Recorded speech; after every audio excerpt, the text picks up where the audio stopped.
মাঝরাতে হঠাৎ টিকটিক আওয়াজ। এই আওয়াজ কি কেবলই একটা সাধারণ প্রাণী, নাকি এর পেছনে লুকিয়ে আছে কোনো গোপন ইশারা?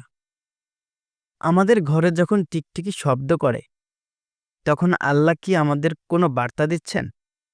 আজকের ভিডিওতে আমরা এমন 5টি লোক প্রচলিত ইশারা নিয়ে কথা বলবো, যা শুনলে আপনি চমকে যাবেন। আসসালামু আলাইকুম বন্ধুরা, আপনারা দেখছেন ইসলামিক মোটিভেশনাল চ্যানেল।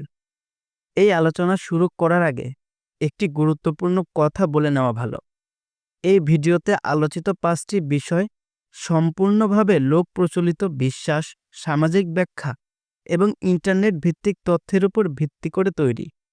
ইসলামিক শরীয়ত, কোরআন অথবা সহিহ হাদিসে এই ধরনের কোনো নির্দিষ্ট ইশারার সরাসরি উল্লেখ নেই। তাই এটাকে কোনো ধর্মীয় বিধান হিসাবে না দেখে কেবলই মানুষের প্রচলিত বিশ্বাস হিসেবে বিবেচনা করার অনুরোধ রইল। কিন্তু কেন এত মানুষ এই বিষয়গুলো বিশ্বাস করেন? এর পেছনে লুকিয়ে আছে আমাদের হাজার বছরের পুরনো লোক সংস্কৃতি। চলুন দেরি না করে জেনে নেই সেই 5টি ইশারা, যা মানুষ মনে করেন ঘরের টিকটিকির শব্দ থেকে আসে।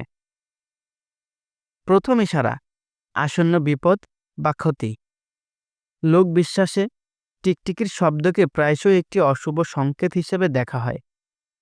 এই বিশ্বাসের ভিত্তি হল প্রাণীরা নাকি মানুষের চেয়েও আগে বিপদ টের পায়। প্রথম ইশারাটি হলো আপনার জন্য কোনো বড় ক্ষতি বা বিপদ আসছে।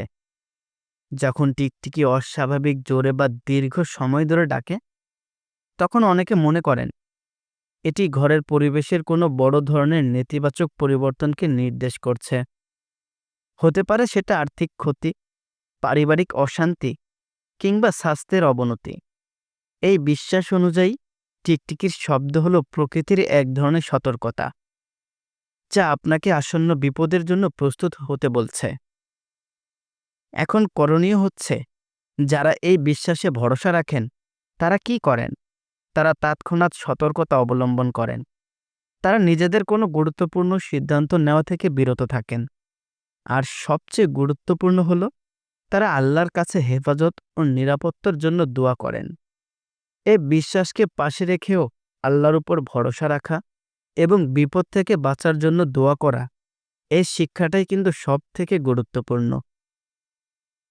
দ্বিতীয় ইশারা, আর্থিক উন্নতির ইঙ্গিত। যেখানে একদল মানুষ টিকটিকির শব্দকে অশুভ মনে করেন, সেখানে অন্য একটি প্রচলিত বিশ্বাস সম্পূর্ণ বিপরীত। বিশেষ করে যদি শব্দটা ঘরের নির্দিষ্ট কোনো জায়গায় শোনা যায়। দ্বিতীয় ইশারাটি হলো আপনার ভাগ্য খুলতে চলেছে বা অপ্রত্যাশিতভাবে ধন সম্পদ লাভ হতে পারে। প্রচলিত আছে, যদি টিকটিকির শব্দ এমন সময় শোনা যায় যখন আপনি কোনো ভালো কাজের পরিকল্পনা করছেন, বা যদি শব্দটি আপনার টাকা রাখার জায়গার, যেমন আলমারি বা সিন্দুক, কাছে থেকে আসে, তবে এটি নাকি আর্থিক উন্নতির একটি শুভ লক্ষণ। এটা আসলে মানুষের মনে আশার প্রতিফলন মাত্র, যেখানে তারা একটি সাধারণ শব্দে তাদের ভালো ভবিষ্যতের ইঙ্গিত খুঁজে পান। আমার পরিচিত একজন বলেছিলেন, একবার তিনি একটি গুরুত্বপূর্ণ ব্যবসার চুক্তিতে সই করার ঠিক আগে টিকটিকির শব্দ শুনতে পান। তিনি শুরুতে ভয় পেলেও পরে এটিকে শুভ মনে করে চুক্তিতে সই করেন এবং অপ্রত্যাশিত সাফল্য পান। যদিও এটিও কাকতালীয় হতে পারে, কিন্তু মানুষের মনে এই ধরনের বিশ্বাস তাকে আরও আত্মবিশ্বাসী করে তোলে। তৃতীয় ইশারা, মনোযোগের অভাব ও ইবাদতে গাফিলতি। এই ইশারাটি একটু ভিন্ন। এটি সরাসরি বাইরের কোনো ঘটনা না, বরং নিজের ভেতরের অবস্থাকে নির্দেশ করে বলে মনে করা হয়। তৃতীয় ইশারাটি হলো আপনি আল্লাহর স্মরণ ও ইবাদত থেকে দূরে সরে যাচ্ছেন। এই বিশ্বাস অনুযায়ী টিকটিকি একটি বিরক্তিকর প্রাণী। এর শব্দ আমাদের মনোযোগ ভঙ্গ করে। ঠিক তেমনি, যদি আপনি ইবাদতে মনোযোগ দিতে না পারেন বা আপনার মন দুনিয়াবী চিন্তায় বিক্ষিপ্ত থাকে, তখন অনেকে মনে করেন এই টিকটিকির শব্দ আপনাকে স্মরণ করিয়ে দিচ্ছে যে আপনার মনও একই রকমভাবে বিক্ষিপ্ত হয়ে আছে। এটি আপনাকে আল্লাহর দিকে মনোযোগ ফিরিয়ে আনার একটি সুপ্ত ইঙ্গিত। এই ব্যাখ্যার মাধ্যমে মানুষ নিজেদের জীবনে ভারসাম্য আনার চেষ্টা করে। তারা নিজেদের প্রশ্ন করে, আমি কি ঠিকমতো নামাজ পড়ছি? আমার দিনটা কি আল্লাহর স্মরণে শুরু হচ্ছে?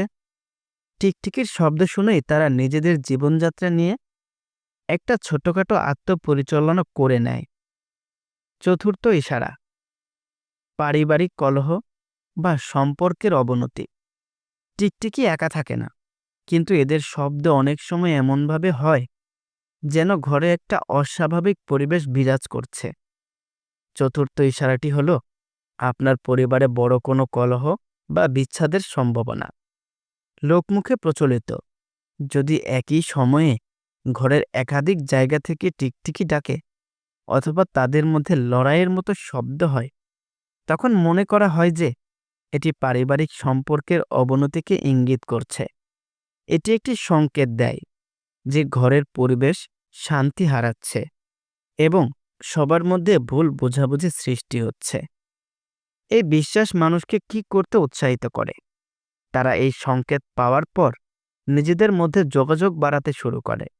তারা ছোটখাটো সমস্যাগুলো এড়িয়ে না গিয়ে পরিচালনা করে সমাধানের চেষ্টা করে।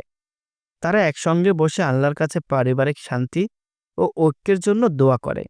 লোক বিশ্বাস এখানে মানুষকে ইতিবাচক পদক্ষেপ নিতে সাহায্য করছে। পঞ্চম ইশারা, পরিবেশ পরিষ্কার ও পরিচ্ছন্ন রাখার বার্তা। এই ইশারাটি সবচেয়ে বাস্তবসম্মত এবং বৈজ্ঞানিকভাবেও সমর্থনযোগ্য। টিকটিকি মূলত পোকামাকড়ের সন্ধানে আসে। পঞ্চম ইশারাটি হল আপনার ঘরবাড়ি অপরিষ্কার, যেখানে কীটপতঙ্গের আনাগোনা বেড়েছে। যদিও এটি সরাসরি আল্লাহর ইশারা নয়, কিন্তু ইসলামে পরিষ্কার পরিচ্ছন্নতা একটি গুরুত্বপূর্ণ অংশ। আপনার ঘরের টিকটিকির উপস্থিতি মানে সেই ঘরে এমন পোকামাকড় আছে যা টিকটিকিকে আকৃষ্ট করছে। এটি একটি প্রাকৃতিক সংকেত যে আপনার ঘরের পরিষ্কার পরিচ্ছন্নতায় ঘাটতি আছে। আর পরিচ্ছন্নতা হলো ঈমানের অঙ্গ। তাই এই দৃষ্টিকোণ থেকে টিকটিকির উপস্থিতি আপনাকে আপনার পরিবেশ পরিচ্ছন্ন রাখার জন্য একটি বার্তা দিচ্ছে। টিকটিকি বা গিরগিটি জাতীয় প্রাণীকে মারার বিষয়ে একটি দুর্বল সনদের হাদিস প্রচলিত আছে। যদিও এর ব্যাখ্যা বিভিন্ন, তবে অনেকেই মনে করেন এই প্রাণীগুলোকে মারা পুণ্যের কাজ। এর মূল উদ্দেশ্য হল এদের থেকে রক্ষা পাওয়া এবং ঘরকে সুরক্ষিত রাখা। তাই টিকটিকি দেখা মাত্রই ঘরকে আরও বেশি পরিচ্ছন্ন ও সুরক্ষিত রাখার উদ্যোগ নেওয়া প্রয়োজন। বন্ধুরা, এই ছিল টিকটিকির শব্দ থেকে লোকমুখে প্রচলিত সেই 5টি ইশারা। আসন্ন বিপদ বা ক্ষতি, আর্থিক উন্নতির ইঙ্গিত, ইবাদতে মনোযোগের অভাব, পারিবারিক কলহ, পরিবেশ পরিষ্কার রাখার বার্তা। আবারও বলছি, এই সবগুলি হলো সামাজিক বা লোক বিশ্বাস। এই বিশ্বাসগুলোর প্রতি গুরুত্ব না দিয়ে আমাদের বরং সবসময় আল্লাহর ওপর ভরসা রাখা উচিত এবং জীবনের প্রতিটি পদক্ষেপে কোরআন ও সহিহ হাদিসের আলোকে চলা উচিত। কোনো সাধারণ প্রাণীর আওয়াজ আমাদের জীবনকে নিয়ন্ত্রণ করতে পারে না। আমাদের বিশ্বাস যেন সর্বদা আল্লাহর উপর সিঁদুর থাকে। এই 5টি ইশারার মধ্যে কোনটি আপনার কাছে নতুন মনে হলো? নিচে কমেন্ট করে অবশ্যই জানাবেন। ভিডিওটি ভালো লাগলে একটি লাইক দিন এবং এমন আরও তথ্যবহুল ভিডিও দেখতে সাবস্ক্রাইব করে বেল আইকনটি প্রেস করে দিন। দেখা হবে পরের ভিডিওতে ইনশাআল্লাহ। আল্লাহ হাফেজ।